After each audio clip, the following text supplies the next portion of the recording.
Routinely, we observe society coming to collective conclusions, often claiming we arrive as individuals and based on what we believe to be the best knowledge we have on hand at the time. So why do we often not look objectively beyond our own hands to qualify the information we have, seek the information we lack, or question the sources we consume our information from? More to this point, when we are provided all of the facts from a qualified, scrutinized, and authenticated source, can we question ourselves and swallow our pride for another perspective? Over the last 12 episodes, we have sought to provide an unbiased, unbastardized view of an entire landscape, not only of a single case, of multiple examples where mental health and the law intersect. Our intention is always one of challenging ourselves along with you, our audience, to determine not only how I think and feel, more importantly, why I think and feel, based on an educated perspective.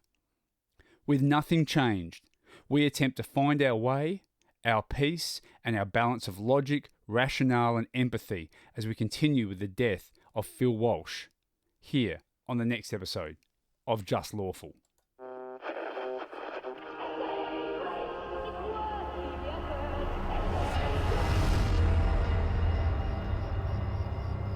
Adelaide is the perfect place to set a horror story.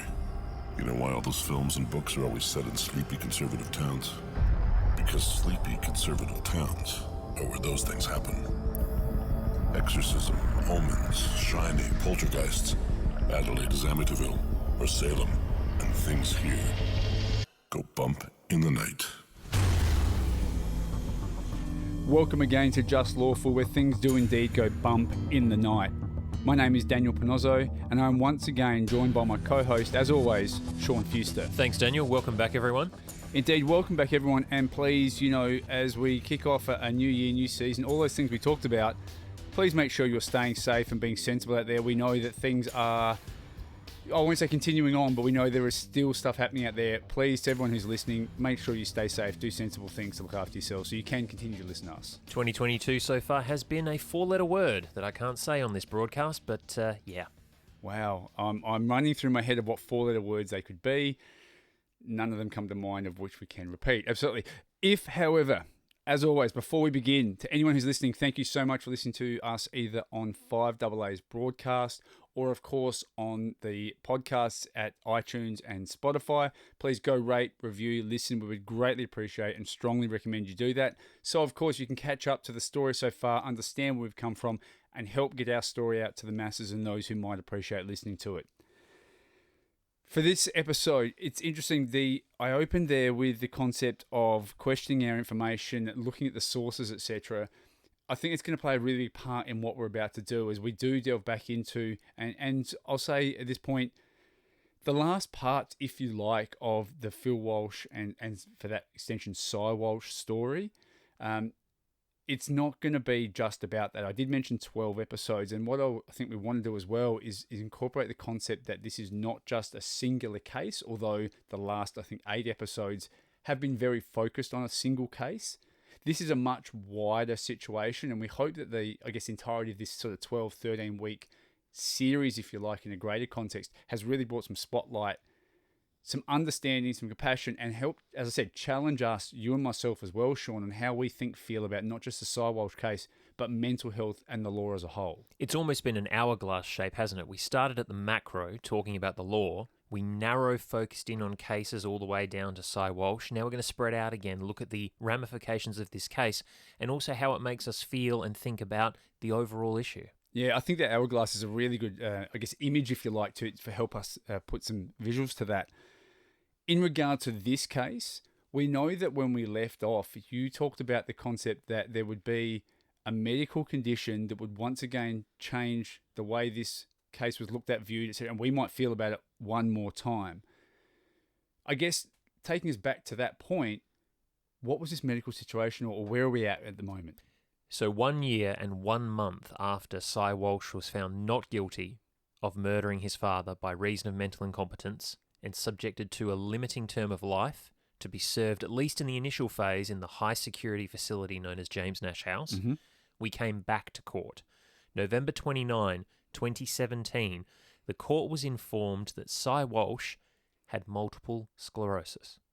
Okay, so that's the medical condition piece? That's the diagnosis, and nobody was expecting a 29-year-old man to be diagnosed with multiple sclerosis. If you don't know what MS is, it causes scarring on the central nervous system, and the effects can include muscle control, memory loss, cognitive difficulties, and most notably in this case, depression. Okay. MS is not one of those conditions that just comes on. Sure. It takes time. And what Cy had, according to what the court was told that day, was called remitting and relapsing multiple sclerosis.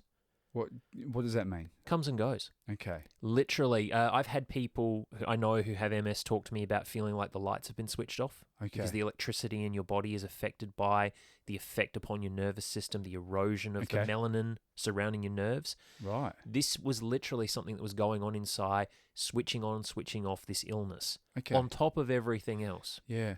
And so his counsel said, look, he's not going to get the kind of treatment he really needs if he's living high security James Nash House. Mm-hmm. We want him to get limited release on humanitarian grounds. Okay. Now, the prosecution said, look, he's only been in James Nash House a very short period of time. Sure. Lucy Board, once again, said, we take a conservative approach, even though there's been a long period of stability in Cy's mental state. This is not an extraordinarily long period of stability, with the greatest of respect. Given that, we advocate for a cautious approach. And as we know, anything that happens in Section 269 of the law governs mental health. You got to go get reports. You got to get reports from 2 treating psychiatrists who are prepared to come to a position and agree on that position. Yeah, right. And it took until May 23rd of 2018 for that position to be arrived at. So it's about another 5 months on top of that. Another 5 months. Can I interject here? I've got 2 points I'm interested in. Firstly, do we know how long he was potentially had this issue? Like, was this something that had just come on? Was this something, do we know, you said the multiple sclerosis was coming and going. In that sense, is this something that had just occurred or we think was a couple of years back and it had come forward? Interesting question, and not one that was explored in court openly. Okay. One of the things that you'll see as we go through this process is that a lot of Cy Walsh-related matters are now happening back of house. Right. There's a lot of references to, this is the public hearing about the report that we emailed Your Honour 3 days ago. Sure. Or, Your Honour's already aware of the detail that was handed up this morning in the documents. It's almost as if they decided that now that the main game is done, it's time to deal with this on the quiet a little bit more. There's been enough public exposure of all of this. Okay, so we don't necessarily know the longevity of the length or when this was, how long this has been sitting inside Cy, or if we've just diagnosed it, whatever. My other point is, Sean, what would you say to people who would go, well, I understand you're talking about the humanitarian reasons. I don't care. Someone who takes someone else's life doesn't deserve to have humanitarian reasons to be let out of here to I don't care that he gets treatment. He doesn't deserve treatment for that. I would say that even the worst and most disgusting murderers in South Australian history have been allowed to get treatment for cancer, have been allowed to get treatment for emphysema, for multiple sclerosis, for dementia, for heart conditions, all sorts of things. I've seen trials postponed while people deal with things like emphysema. You know, one of your favourite is the wrong word, but one of the cases that's fascinated you over the years, the Truro murders.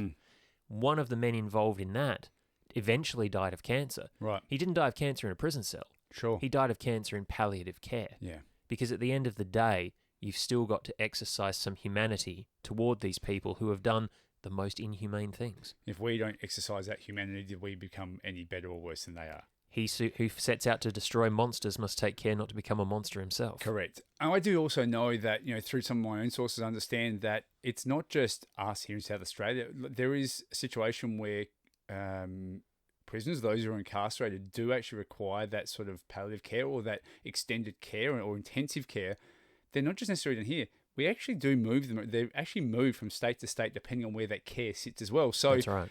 This is not, and the reason I ask is because I wanted to expose that point of, I understand people at that point could still have that cringe moment of, well, I don't want him to, because this is not just this case. It's not isolated to Cy Walsh. This is actually no different to so many other people, as you said, who have committed probably far worse in context, if we can use that, of what this is. And let me just throw this one last thought out.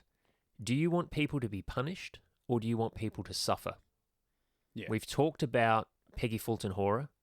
If they're bad, jail them. If we're mad, rehab them. Yeah. Well, if they're bad and you want them jailed and you want them punished, what's your definition of punishment? Are you asking for suffering? Yeah. Because that's what we're talking about here. If someone is denied medical care, we're talking about suffering rather than punishing. Yeah. So to circle back to Cy, May 23, 2018, the court grants limited, closely supervised release from James Nash House solely for the purpose of receiving medical treatment for relapsing, remitting multiple sclerosis. Okay. This is the most narrow form of any sort of leave. It's not you can get in a cab and go to see your doctor, stop for a coffee on the way back and come back, or go see your physiotherapist or go see the specialist that you need to see. No, you will be escorted from the grounds to your doctor. You will arrive for your doctor's appointment 2 minutes before it's due to start. You will see your doctor, be put back in the car, driven back to James Nash House. Sure. The absolute bare minimum. So that quietens things down for a while until September 5th of 2018. Okay. We're sort of getting every 6 months or so, the Cy Walsh case is popping back up. That's kind of what I'm thinking. And this is the point where the MS leave, as I'll call it, that humanitarian leave, is broadened a little bit. Okay. One of the reasons it's broadened is because we're hearing that any risk to the community can be adequately managed, according to the prosecution. Okay. Think of it this way. The way it's been going with that very tight control has proven to be successful. Sure. Cy has not had any form of episode. He's had no form of upset. Let's relax it a little bit more. Let's leave with time to get to the appointment, half an hour ahead, things like that. Just a little bit more relaxation. Maybe instead of 2 people from James Nash going with, it can be 1 person from James Nash and his mum. So we're really at a point here where we're starting to test the bounds. At this stage, everything seems to be okay, so we can maybe just test that a little bit more and a little bit more. I'm really intrigued to understand or know how people are thinking and feeling about that at this stage, only 4 years on from this incident. You asked everyone how they were feeling about what they knew so far. Let me take you through 3 key dates quickly and add a bit more to that. March 3rd, 2020. The court hears that Cy Walsh's behaviour while in secure mental health facility has been described as impeccable. Okay. And so his counsel asked to advance his transition. What do they mean by transition? Remember back when we talked about the step-down process? The idea that you live at James Nash House under high security. When you're a bit better, you move to Ashton House. You have your own room, security's lower, there's a garden, you can have visitors, you can be considered for day leave and things like that. Okay. March 3, 2020. Let's kick that off, says his counsel. Right. May 18th, 2020. Okay. If this path is followed, the court is told, he could be free of the strict supervised mental health detention within 6 months. Okay. They asked the court to reconvene in 4 months to assess Cy Walsh's progress. We also asked the court to order a report as to how things are going, to either seek discharge from James Nash House to Ashton House, or, if longer is needed, to delay it further. Okay. We, his counsel, think he's doing great. Yeah. We would love to see him move to Ashton House, but we could be wrong about that. So can we have another report? Yeah, absolutely. Okay. I'll go get 2, says the judge. July 1st, 2021. Okay. Now think about those dates for a minute. May 18th, 2020. Yep. He could be out within 6 months. We think he's doing well. July 1st, 2021, we come back to court. Silence in between. Okay. Tells me that perhaps Cy wasn't quite as ready as everybody was about 15 hoping. months thereabouts. So yeah, okay. So the 6 month thing Not so clearly much. wasn't going to work. Yeah, okay. Remember I said everything seemed to be happening in the background? When the case just faded away after so many very quick 6 monthly hearings, then just vanished, it's like, oh, okay. The only conclusion there is, you know what? He probably wasn't doing as well as we hoped. Yeah. Still doing well, Yes. impeccably well, Yes. but not to the level that maybe we should have been thinking about step down from Ashton House. Maybe a little more optimistic than realistic at that point. Exactly, and Okay. it goes to show how well the process does work. Sure. You can ask. Yes. Doesn't mean you're going to get. Mhm. It's not a case of, I've done my time, now can I go outside? Oh, yes, you can go outside and play. No, we're going to get experts to look at you and decide whether or not the internal presentation matches the external presentation. Sure. So July 1st, 2021, which you'll note is just days before the 6th anniversary of Phil Walsh's death. Yeah. We're back in court. We're asking for step down. We're asking James Nash House to Ashton House all over again. But we're also asking for unsupervised day leave. Okay. So it's around about this point, Sean, and for me, and I'm going to assume there's probably a large portion, maybe the audience there, is probably having the little hair standing up on the back of their neck and maybe not sure how comfortable I feel. You made a comment there, which I was kind of trying to do the maths in my head. We're talking 6 years from the date of the incident, and I know we talked about, how do we feel about this? And it's not even the fact that, I'm not talking about the incident itself, because we know we can't call him a murderer. That's all right. Because he was a killer, so he has done this situation, but that comes down to that responsibility and the mental incompetence. We know that.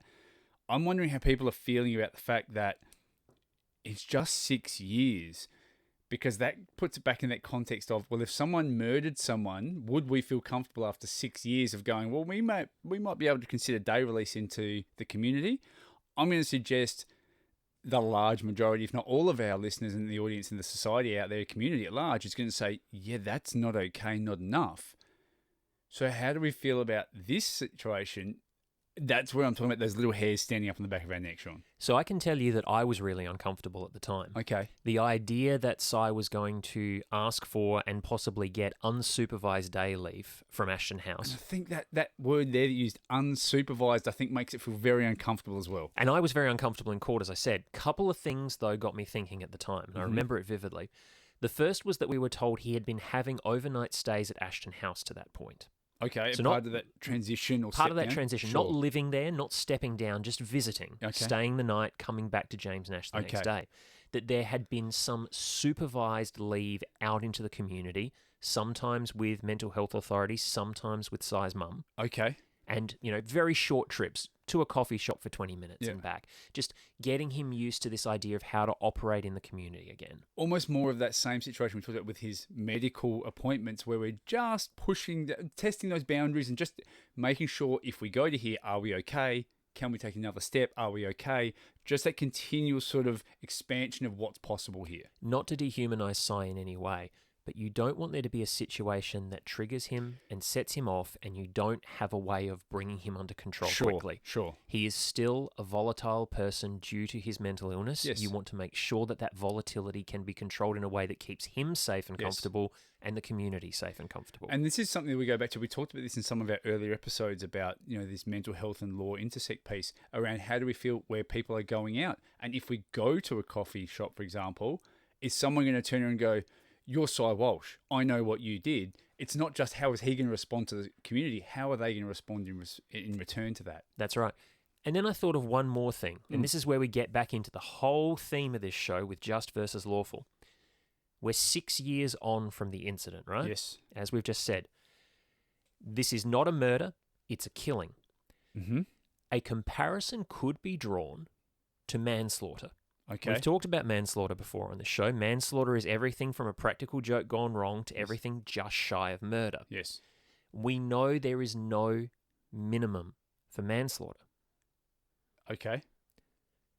If somebody did 6 years inside for a manslaughter, that's probably about right in terms of the legal tariffs. I'm not saying it's right in terms of justice, so put down your pitchforks. Okay. I'm saying it's right in terms of commensurate, comparable to other manslaughter cases. Okay.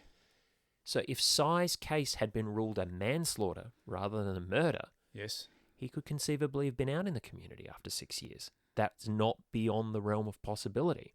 Okay. So that challenged me again. I'm like, all right, if he's not responsible for this, then it's kind of sort of a manslaughter comparison. Maybe we're sitting in the right ballpark. Can I add to that, perhaps? And I'm just sort of thinking it through when you talk about that, because I hadn't considered that. That's a completely new concept premise to me whatsoever.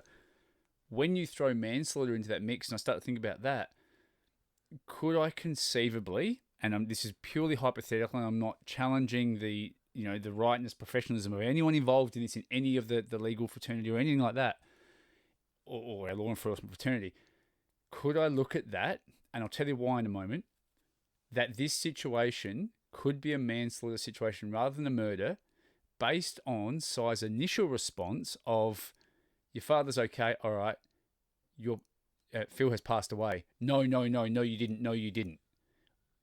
Almost to the point where, okay, maybe I meant, not saying me because we know the responsibilities in there, the attack happened not with the intent to kill him in that sense.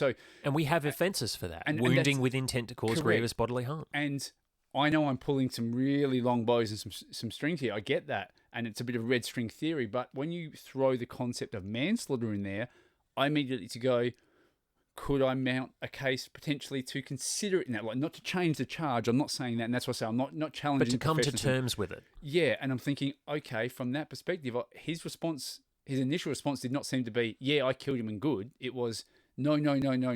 As if that's not what I wanted. Well, what you're doing is you're applying some of the legal education that we've undergone in Yes. season 1 and so far in season 2, and you've made a comparison. There's probably lawyers out there that are just, nails on a chalkboard right now. Oh, don't compare those two things. But from a layperson's perspective, which is what we both Correct. are, Absolutely. if you look at it lawfully, numerically, Yes. that may not be the most way out comparison. Yeah. No, fair. And that's what I mean. When you throw that, it's an interesting point. So if we're at this point in July, I think you said? July 1st, 2021. Okay. And we are considering, at this point, potentially moving to a step down, going to Ashton House, unsupervised visits in the community. What happened? Where do we go? What was the result of that hearing? Well, don't be disingenuous, because you know what comes next. Okay. Because here's where Daniel Panozzo comes back into the story, ladies and gentlemen. Because everything went quiet again after that application until September 21st, 2021. Okay. And you remember that day because you came and met me at court. I did. And to your disingenuous point, it actually wasn't, because I wasn't sure that was just submission on that date. I know what I did in September and July. I wasn't sure how that ended up. So, no, I get that. So, you're right. So, submission was in July. And we didn't hear anything. Right, okay. Until September. Sure. Many, many months passed again. Everything went quiet. Yeah. And do you remember that day? I do remember that day. We met just before we went into the hearing, and I'll give you my perspective of that. Walked Please. in to what was essentially an empty court. Yep. There was a couple of people from memory. I think it was 3 or 4 people in the back row. There was a couple of your fraternity that from the media sitting there as well. I joined you. We sort of waited. Yep. Justice walked in. We all stood up. We sat down. The prosecution defense was there. And to my recollection, went something along, Justice, the documentation we've already provided, yes, defense agrees, prosecution, yes, we agree. On the screen, like you mentioned in our last episode, Cy was visible on the screen. I remember seeing him there. I didn't have a great view, but I knew he was there. And then in a matter of couple of minutes, the judge sort of said, well, as per the documentation, everyone's in agreement. I approve this, bang, and we kind of got up and walked out. And that is kind of the extent of my recollection of that day. That's right. The other journos all turned and looked at us and looked at me and said, so what does that mean? I said, it means he's got unsupervised day leave. Yeah. He will still be living, and as of this recording, he's still living in Ashton House, under watch, but not strictly supervised. Mm-hmm. Cy Walsh is allowed to leave Ashton House during the day, do his shopping, see a movie, visit people, undergo treatment for MS, things like that, then come back to Ashton House at night and sleep there. That's the way his life is going to be for the foreseeable future until we get a call to say it's back in court again for the next phase of the step down. And this is another point where I'm going to challenge myself and you and our listeners. How do you feel about that right now? 6 years of media coverage, of anguish, of court cases, of football, of community outrage, blackouts, challenging expectations, questioning the law, all ended that day on September 21st, 2021, in a hearing that took less time to occur than one of the segments in our show. Mm. Brief, perfunctory, over. Yeah. As far as the court system is concerned, as of this recording, the Cy Walsh matter is done and dusted. Yeah. What's left for the rest of us are the echoes and the fallout.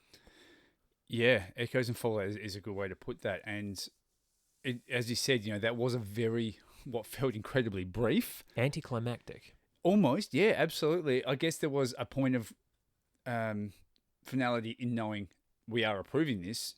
In the overall scheme of things, anticlimactic makes sense. And we knew we were doing Cy Walsh at this point in our planning of this show, which is why I said to Daniel, come in and meet me. It's probably going to take the entire afternoon. I made sure that I'd cleared my schedule that night because I thought I'd be writing until what knows time. People would be arguing back and forth. No, all over Red Rover. Yeah, it does go to that point you made there earlier that so much of this was starting to be done, not necessarily in the courtroom, in the admin pieces around, I don't want to say behind closed doors, that makes it sound nefarious. And behind closed doors is right. Yeah. You think about the fact that a court case you're not allowed into is called a closed court. Yeah, sure. I don't think that the courts can run away from the potentially sinister implication of hearing closed doors because that's what they call it themselves. It's not sinister, no, but that's their verbiage. Yeah, sure. And I didn't want to add to that verbiage and that, I guess, implication, if you like. I don't think necessarily it was. To your point, though, it certainly was it's that 5 minutes or 10 minutes in court as opposed to the admin pieces done around behind that to move that through. And I don't disagree with that. I think if that's how we do it and we can move that through, as we've talked about, there's plenty of work that needs to go through the court system at the moment, which is very, very heavily logjammed. So all the better for that. It is very interesting that it's such a high-profile case, which has had so much exposure, so much notoriety for, I won't say the wrong reasons, for the circumstances we know that it has, is kind of, at this point, as you said, done and dusted in something that happens out of our public sphere in such a very small moment. And yet it reduces it back to what we've been saying from the beginning. A court case about a family, about an individual who died and another individual who has a mental health issue ongoing. Yeah. It's not about football in that moment. It's not about Phil Walsh, Cy Walsh as broader public figures. It's about them as individuals in that moment. Yes. It is no different a hearing than will one day be held for a Jaden Lower or has been held for a Vicky Wagner or any of the other cases we've talked about. And that's a good point. And I was interested in that because to that point, exactly that point you make, if this was anyone else without the notoriety that we've talked about that comes with that, I'm almost hesitant to use the word spectacle, but that's kind of what this has been made to be in the first instances, obviously. If this was any other situation, any other family, any other community person that we could think of, your neighbour, my neighbour, anyone else, it would be that same, let's get this done in the admin piece, move to court, do we agree? Yes, we do, let's move on. It would be no more or less fanfare than anyone else that would go through this process.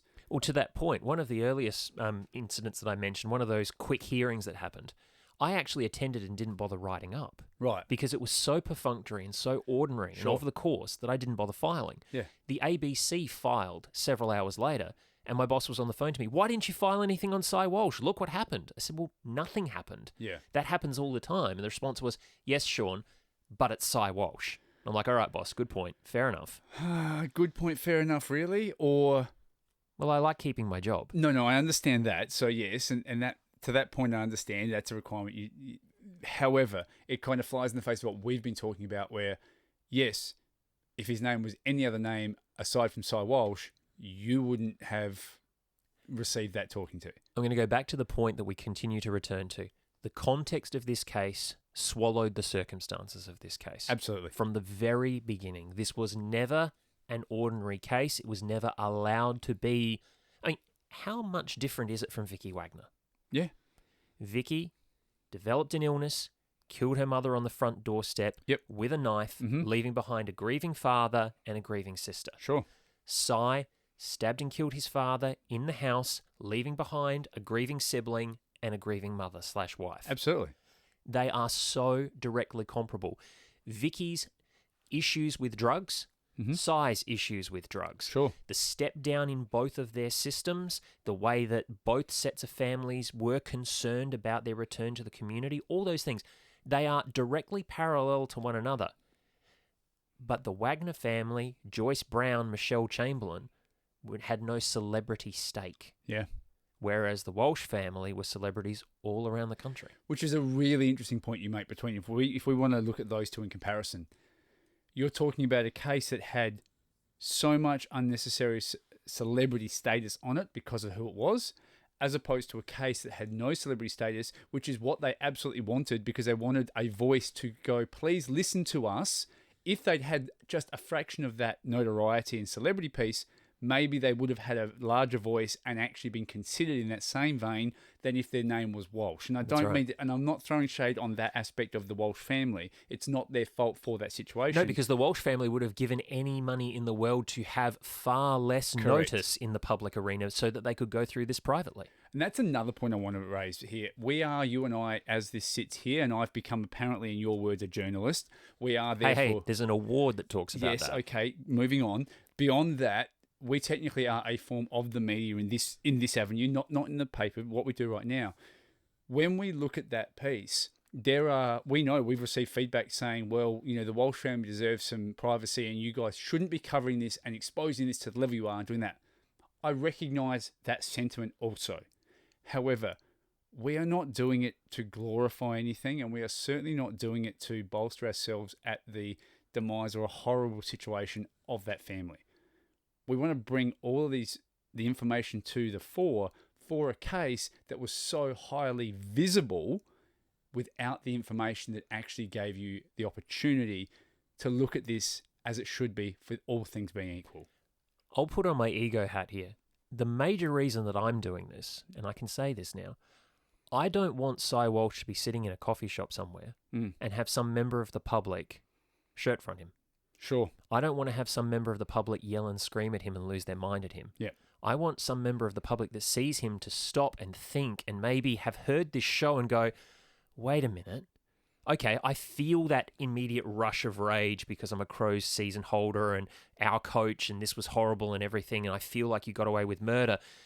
But you didn't, because I've heard what they said on the radio, on the podcast, and maybe I'm thinking something else now, so maybe I'll just quietly leave him alone, or if I do say something, I say it in a much different way, because I don't want Cy being out there in the community copping grief. Yeah. And because that's dangerous. Yes, it is. It's not, and before anybody says pity party Sean, it's not because of that. Cy Walsh has a mental illness. Yeah. He does not need to be triggered, and you as a member of the public don't need to trigger him, because we don't know what the consequences of that could be. They're going to be upsetting for everyone involved. Why don't we just avoid that? You just brought up something there that you and I have spoken about off air before, and I know it's a view that you have in that. And when you talk about, it really comes down to you and I, and I'll be honest, through this, have questioned ourselves and have gone back and forth a few times on where we sit and think and feel about this. You just talked about where almost the layman like myself, member of the public, whether they've heard us or not, where do we lay the blame here? Because that's what we want to look at. And you just made a point that I know you know what I'm talking about. Because you said it to me, explain to our listeners what that theory is. So my theory is that it's very easy for all of us to be upset with a person. Mm-hmm. Because a person is someone you can look at, you can touch, you can feel, you can retaliate against. Yeah. You can be angry with a person and you can get some level of satisfaction from that anger, some level of justice from that anger. You can't be angry with a mental illness in the same way. Yeah. And we said in the very first episode of the Cy Walsh series that there is no villain in this piece. There's no one to yell at. There's no one to rail at, because Cy Walsh was affected by the mental illness. You can be angry about the mental illness, but you can't be angry in an empathetic society with the person who's affected by it. Yeah. We talk all the time about things like mental health awareness, about sharing. I mean, I've shared on this show my own battles with mental health. We talk about Are You Okay Day, something you've said to me off air. It's okay to have a mental illness now.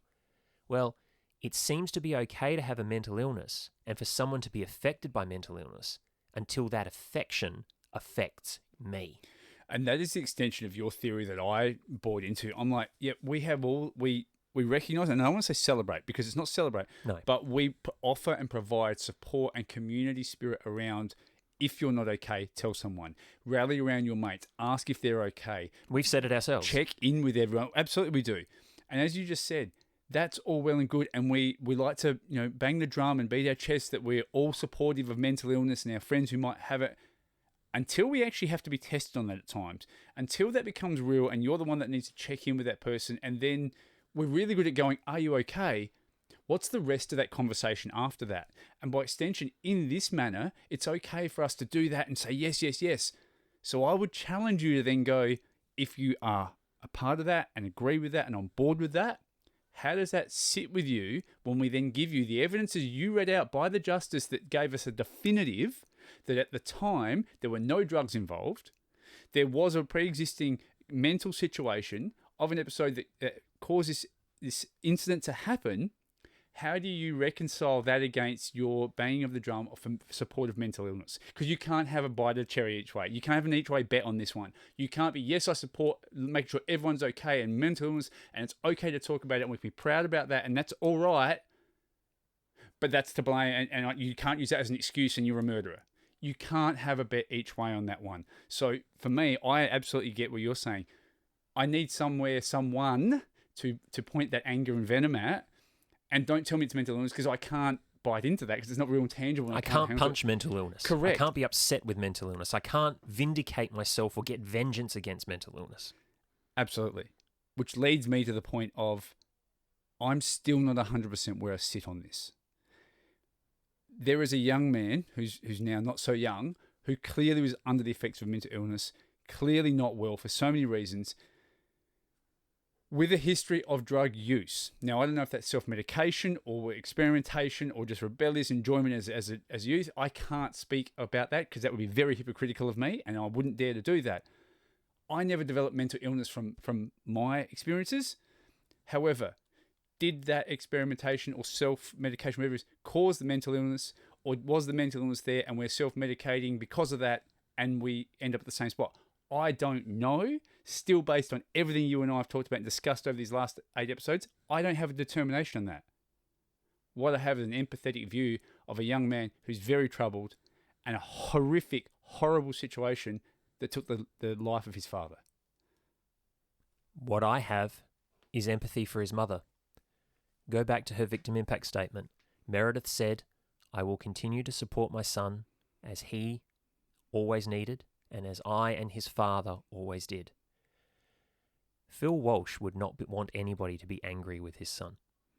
Phil Walsh did everything in his power to look after his son, to help his son. He did everything he understood that he knew how to do to help his son. Why would he begrudge his son help now?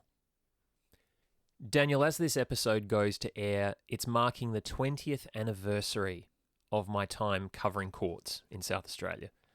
It's a fairly long tenure. Mm-hmm.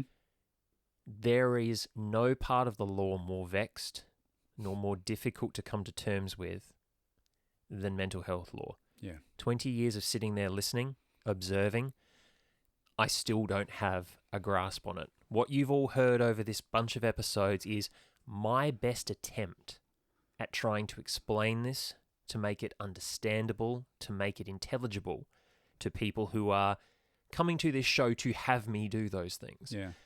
But there's so much more that we could delve into. There's so many different variables.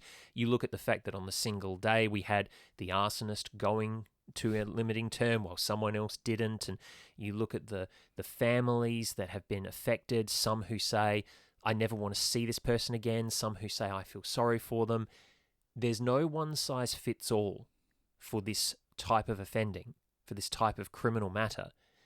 Yet we have to create the best legislation we can to be one size fits all. Yeah. And that takes us all the way back to Section 269. Absolutely.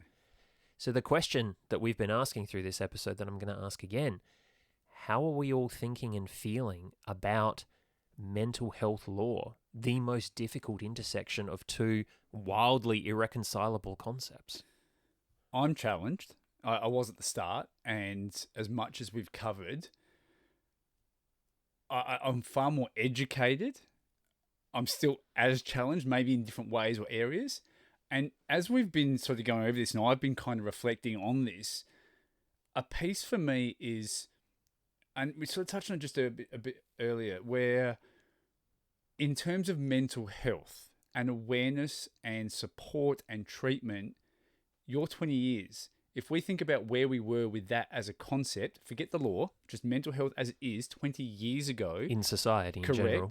as to where we are now, we are so more advanced, so more accepting, so more supportive, so much more wanting to provide proactive treatment for those and take care of each other in that space until we walk into a courtroom. Yeah. And that's the part I'm now really challenged by, because you are right. It is such a contrasting, complex, conflicting, really, really hard concept of mental health law to get your head around in a one-size-fits-all, I don't want to say vacuum, but umbrella that we need to apply over, the best case for the most people type situation. We are so much more advanced with the concept of mental health, and yet in terms of the law, we are still scrabbling around and really struggling to apply that in a just versus lawful scenario situation, if that makes sense. And I think for me, a big part of that is while our understanding is increasing and while our community attitudes are hopefully altering, the law is not moving with it. And I'm not talking about Section 269. Sure. Section 269 is very robust. Okay. Just in those last few moments of Cy Walsh, the way that everything seemed on pace to let him out. No, wait, pull back. Yeah. The law is clearly working Yeah. the way it's designed. What's not working is the community's understanding of the law. We sat in that hearing where Cy Walsh's release was, to all intents and purposes, rubber stamped. Yep. Everything had happened back of house. Mm-hmm.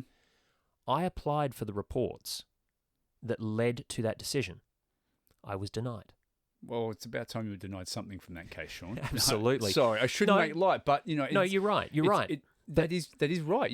In one way, I think you should be denied those reports about that situation. Should I? Well, I don't. Because maybe? here's the thing. Yeah. If I wasn't denied those reports, or if the court was prepared to expand during a hearing about its reasoning, maybe we wouldn't have had to spend 9 episodes pulling this apart. Possibly. This is a situation where greater communication will breed greater understanding. Yeah. If it hadn't been for that blackout, everything to do with Cy Walsh's history would have been better understood by the public. Yeah. If it had been better understood by the public, there was a chance that maybe this empathy might have started a little sooner. Look, I know I do recognise that, and I agree with that. And to your point, there's a piece around that for me. I absolutely agree. Better communication would have provided far more effective social lubrication in that sense, if that makes sense. Not to be crass about it, but the more communication would have provided more context, therefore would have provided discussion, conversation, debate perhaps, hopefully at the end of that, an understanding based on the facts as we know them. The reason I said before, I'm not sure you should have them, if we're talking about reports about someone's mental psychiatric health, I don't know that you should be able to, the reasoning around them, possibly, the detail of them, that might be the personal nature. You can't tell me that a court that has access to weapons like suppression orders and can go through and redact whatever it likes, that can settle its sentencing remarks 24, even 48 hours after a sentence is handed down and decide that that's what they actually said, lacks the ability to go through a psychological report before it's handed to a journalist and say, these are the pages you're allowed to report. We're talking about highly educated, highly professional, highly experienced jurists who are beyond reproach, who have unfettered discretion to do this. No. You're telling me that they can't do that? The High Court of Australia provides a one-page topper to every single one of its judgments, explaining things in plain language before it hands up 3, 4, 5,000 page judgments about incredibly important pieces of constitutional law. Sure. You telling me South Australia's courts lack the ability to write down 5 paragraphs that explain exactly why Cy Walsh is being given unsupervised day leave at this point? You're asking me a loaded question there, Sean. Do I think that they lack the capability? No. However, they choose not to. And this is why I'm saying the law is not keeping pace. It's not 269's not keeping pace. No, I agree. It's the people. It's not the system. It's those within the system, those who operate the system, need to look ahead and say, okay, we live in a different age now. Yeah. We live in an age where we talk about mental health. Correct. Where we ask, are you okay? All right, if we live in a society that asks, are you okay? Somebody's going to ask, why is Cy okay now? Correct. Let's explain that. Why is Vicky okay now? Sure. Why does Jaden need to stay behind bars longer? Yes. Let's talk about this and have a fulsome conversation at law as well as in the community. Sure. And from a redacted perspective, to give us the context without the sensitive detail, if you like, I'm absolutely okay with that. I've had psych reports like that for people like Stephen Pete. Sure. Hillier triple murderer. Sure. I got that psych report. Okay. There was a lot of that was redacted that I couldn't report. Absolutely. Okay. Still got it. And as a result, we understood that Sure. he was making it up. Why can we not have the reverse of that to understand that Cy was not making it up and getting away with murder? What you're delving into there, I think, is a much larger look at the way the courts operate and the judgment of one justice versus another and what they do deem is okay from case to case and based on theirs. And as you said, beyond reproach, we're not questioning that. I think that's a larger debate, topic, argument, discussion to have, which to anyone there who's going, no, answer it. We will at some point delve further into that procedural aspect of it. That's not what this is about. It is, to your point though, is it keeping pace? If it's not, what do we do about it? How do we, as the community, the society at large, assist in that process? Do we have any say perhaps in being able to affect that within the walls of a courtroom? I don't know that we do or don't. I think our justice system, or our legal system, if we like, should be there for the benefit to support those it represents, which is us, right? So it should therefore hopefully have some ability to listen to what we say that we do and don't want as a societal thing, which goes back to your progression of, is the law keeping up with other parts of our societal nature? I'm going to ask everyone out there to do one other thing for me. When I get a story, I've told you before, if I feel excited about a story, that's the moment to pump the brakes and stop and consider what I'm doing. The next time you hear in one of my reports or one of anybody's reports that mental health has been invoked, I want you to pump the brakes. Don't just instantly go, oh, they're getting away with it, they're throwing the mental health card, it's a get out of jail free card. Pump the brakes for a minute. Think about everything we've talked about in this series. Is that how you still feel? If so, why? Is there something we've said that challenges that? Is there something you can look up and read that does more? You may still come away with the same perspective. We're not asking you to necessarily agree with us. I'm not asking you to agree with me. I'm asking you to stop and think. Let mental health be the amber light as you're going through the intersection. And just think for a minute. Do I truly believe that? Or is that how I've been conditioned to feel by my experiences? I was going to say, do I truly believe that? Why do I? Which comes down to the conditioning point you just talked about. And for the record, Sean, you're not asking anyone to just change their mind to believe it. I'm not either, by the way. Thank you for leaving me out there by myself and hanging me out to dry. You're welcome. I think for me, the bigger point here, and really briefly to wrap this up as we do come to, I guess, winding this all up. Yeah. I'm still challenged. I still don't necessarily know. As I said, I think the best part that I can put this down to is there was a young man, there was a mental illness, there was drug use involved, and there was a horrific incident taking the life of his father.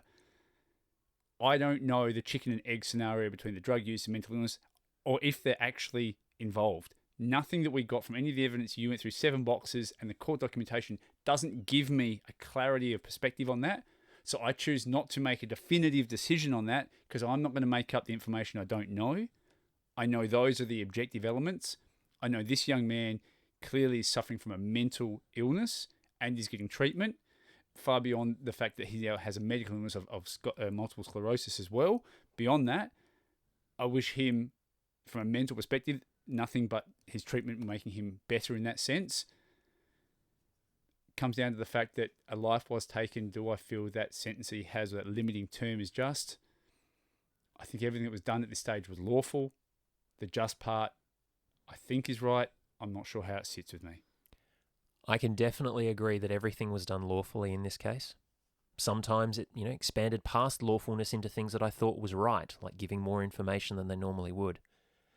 I don't know that a just outcome was possible in this case, and I'm not entirely certain that just outcomes are possible in any mental health case, because the competing interests of those two wildly disparate, completely incongruous demands, I don't think they can ever meet in a just way. And with that, We have got to the end of this. We hope, as we said, not just Cy Walsh, but everything we talked about, 269, mental illness and the law and how they intersect, has made you think, reconsider, question something. Because whether you agree with us, disagree with whatever that is, we thank you and everyone who's taken the time to listen to us on the broadcast at 5AA or through the iTunes and Spotify platforms where our podcast sits. We would love to hear your feedback about this. We welcome it because it opens that conversation, and you can provide that to us at Just Lawful Podcast on Facebook and Instagram, at Just Lawful Pod on Twitter. You can, of course, continue to follow Sean and all of Adelaide's true crime news at Sean Fuster on Facebook and Twitter. And at the end of all of this, Sean, whether we agree, think it's lawful, just was possible or not, we want you to enjoy our work, but don't become our work. And we'll speak to you on the next episode of Just Lawful.